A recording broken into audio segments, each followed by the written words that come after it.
क्योंकि सरकार के जो रवैया है उससे कुछ ऐसा नहीं लगता है कि वो बहुत सहिष्णु है। अभी जैसे फाइनेंशियल बिल के साथ भी ये मामला आया, तो उसके बावजूद सरकार आप अपने लिए लड़ेंगे। आज जो आज निकाले जो सर्किट लोग हैं उनके भी ऊपर जो जुर्म और ज्यादती होगी उसका मुकाबला कर सकते। कारण बहुत साफ है।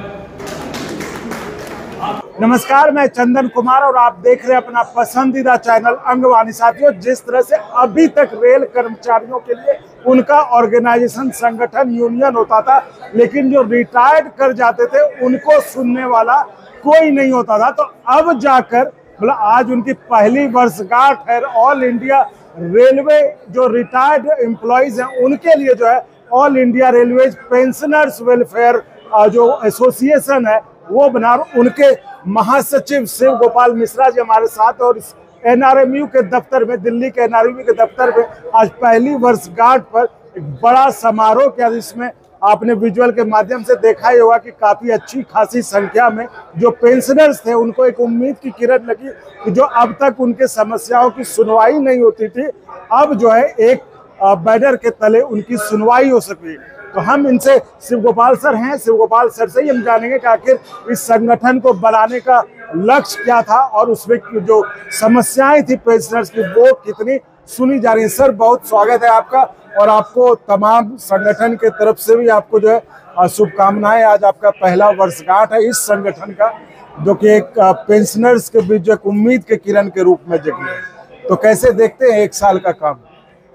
बहुत अच्छा रहा है। हम लोगों ने फैसला किया था कि हमने युवा जो है वो युवाओं का संगठन बनाया, महिलाओं का संगठन बनाया, और हमें लग रहा था कि हमें निश्चित तौर पर हमको अपने रिटायर्ड साथियों का भी संगठन बनाना चाहिए। तो आज हमें खुशी है कि आज हम अपनी पहली वर्षगांठ मना रहे हैं। हमारे सारे देश भर में आज पहली वर्षगांठ मनाई जा रही है। नाजर रेलवे ने अपनी पहली वर्षगांठ यहाँ TN वाजपेयी मेमोरियल हॉल में मनाने का काम किया है। आपने खुद ही देखा कि करीब 250 के करीब साथी पूरे नाजर रेलवे से यहाँ पर आए हैं। हमारे RPF के भी साथी हम लोगों के साथ में जुड़ने का काम किए हैं शुक्ला जी के नेतृत्व में। आइए, आ जाइए। और मैं ये कह रहा हूँ कि संगठन साल भर में काफ़ी मजबूत हुआ है, लेकिन अभी भी इसको काफ़ी मजबूत करने की आवश्यकता है। हम लोग सोच रहे हैं कि हम इसको शाखा स्तर से ही रखेंगे। हमारी 126 शाखाएँ हैं नार्दर्न रेलवे के स्तर पर, तो 126 ही शाखाएँ हैं। हमारे रेलवे के पेंशनर शाखाएँ की भी होंगी और सब शाखा मंत्री इसमें सहयोग कर रहे हैं। मंडल के मंडल मंत्री और मंडल के पदाधिकारी सहयोग कर रहे हैं। आज हमने ये भी घोषणा की है, हमारे साथियों ने मांग की कि एक पर्टिकुलर पदाधिकारी को जिम्मेदारी दे दी जाए, तो हमने सोचा कि जितने मंडल अध्यक्ष हैं हमारे वो सब नोडल पदाधिकारी होंगे, जो कि अपने पेंशनर्स की बात को सुनेंगे, अपने मंडल मंत्रियों के माध्यम से उन समस्याओं को हल कराने का काम करेंगे। सर, आज के दिन में पेंशनर्स को ऑर्गेनाइज करना भी बहुत जरूरी है, क्योंकि सरकार के जो रवैया है उससे कुछ ऐसा नहीं लगता है कि वो बहुत सहिष्णु है।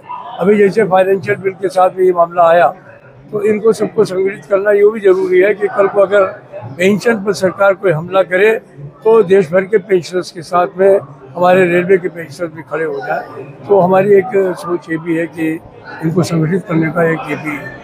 सर, आज चूंकि पहली वर्षगांठ थी और लोगों ने खासकर जितने ज्यादा पेंशनर्स थे उनका एक मन में सवाल भी था, जो सरकार का भी फाइनेंस बिल आया था जिसपे कंफ्यूजन कह लीजिए एक तरह से फैलाया गया कि उनको पेंशन नहीं मिला।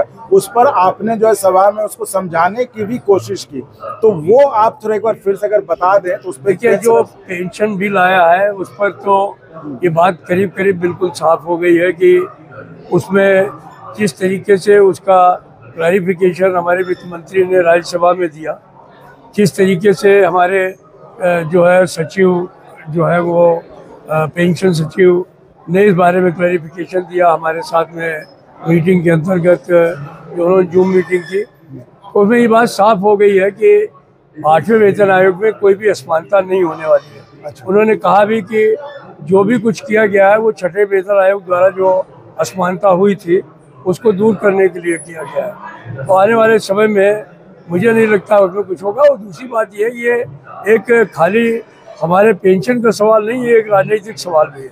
अगर पेंशन छीनने का प्रयास सरकार करेगी तो पूरी ताकत से लड़ेंगे और फिर सरकार को पता चल जाएगा कि पेंशनर्स की ताकत क्या होती है। तो सर आज पेंशनर्स आपके इस बात से सहमत नजर आए, संतुष्ट आए? क्योंकि बहुत लोग सवाल कर रहे थे, आप आज बहुत अच्छा मौका यहाँ भी पर है। हैं। हमको लगता है कि जो हमारे तमाम पेंशनर साथी हैं वो इस बारे में काफ़ी संतुष्ट हैं। वैसे भी उनको मालूम है कि हम लोग कोई झूठ प्रपंच में विश्वास नहीं रखते हैं। अगर सरकार अच्छा करेगी तो उसकी सराहना करेंगे, सरकार कुछ गड़बड़ करेगी तो संघर्ष करेंगे। तो ये थी बहुत बड़ी बात जो देश भर के पेंशनर्स, एक खबर जो चल रही है, जो फैलाई गई, उससे परेशान है। उनको शिव गोपाल जी ने खुद कहा। और ये जो यहाँ पे प्रोग्राम हो रहा था जिसमें देश भर के रिटायर्ड रेल कर्मचारी जो पेंशनर्स हैं वो पहुंचे थे, और उनके मन में भी सवाल था कि हमारा पेंशन रुक तो नहीं जाएगा, जिस कारण कि शिव गोपाल जी ने साफ साफ बताया कि ऐसी चिंता करने की जरूरत नहीं। सिर्फ ये पेंशन का सवाल नहीं है, ये एक राजनीतिक सवाल भी है जिसपे सरकार को बड़ी मुश्किल होगी ऐसा अगर कुछ वो करते हैं तो फिलहाल इस वीडियो में इतना ही। आप ऐसे ही चैनल को लाइक शेयर सब्सक्राइब करते रहे और बहुत बहुत धन्यवाद सर, और फिर से शुभकामनाएं आप लोगों को। बहुत शुक्रिया चंदन भैया। और अगर आपको अच्छा लगा तो एक बार और आपको मैं कहना चाहूँगा कि आप इसको प्लीज सब्सक्राइब और शेयर करते रहें ताकि हमारा भी मनोबल और सपोर्ट बना रहे।